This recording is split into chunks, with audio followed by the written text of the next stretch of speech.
Hello there, good people. Welcome to It's a Shaw Thing. I'm your host, Rob Shaw, here to talk a little fantasy football. Today we're going to talk some strategy, and we're going to target individual players, whether or not their performances were fact or fiction. Did they mislead us with big fluke performances, or could we expect more big games coming our way from them?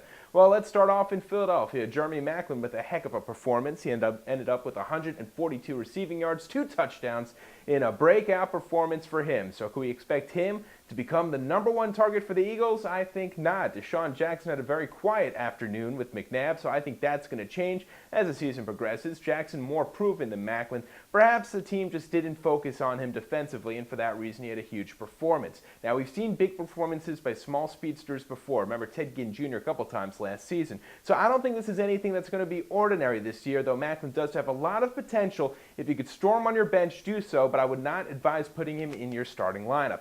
Next up, Miles Austin of the Dallas Cowboys. Why did he get the start? Because Roy Williams was injured. Well, now what? Think Lou Gehrig and Wally Pipp. Pipp sits out because of an injury. Gehrig ends up playing 2,000-plus games from there on out. I think you're going to see a similar situation here. Maybe not 2,000-plus games in football, but Miles Austin is going to have an extended role. He's going to get a chance to start from here on out.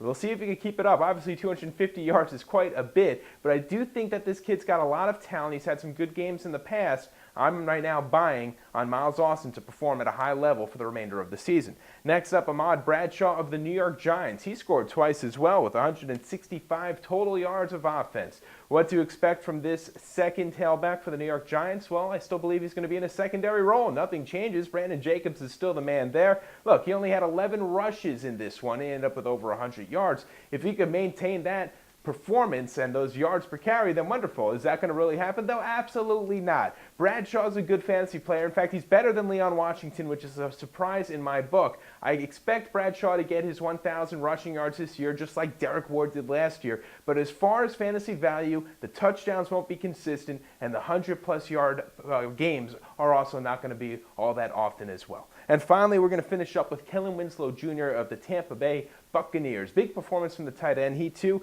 2 touchdowns, 102 receiving yards. So what can we expect from Mr. Winslow Jr.? I expect him to maintain a pretty big role for that Tampa Bay offense. Look, Antonio Bryant is clearly not healthy, and more importantly, that quarterback Josh Johnson, known for his legs. So what do mobile quarterbacks do? They throw it to the safe receiver, and that's usually the tight end. Just look back at Michael Vick and Algie Crumpler about 4 years ago. I expect Kellen Winslow Jr. to be the focus of this team's offense. The running backs aren't doing that good of a job right now. Cadillac Williams is struggling. Derek Ward barely playing. So I think Kellen Winslow is the guy that's going to have the most value in Tampa Bay, particularly as long as Josh Johnson starts. Well, my friends, that's all for now. I'll see you right back here tomorrow when we talk a little matchups.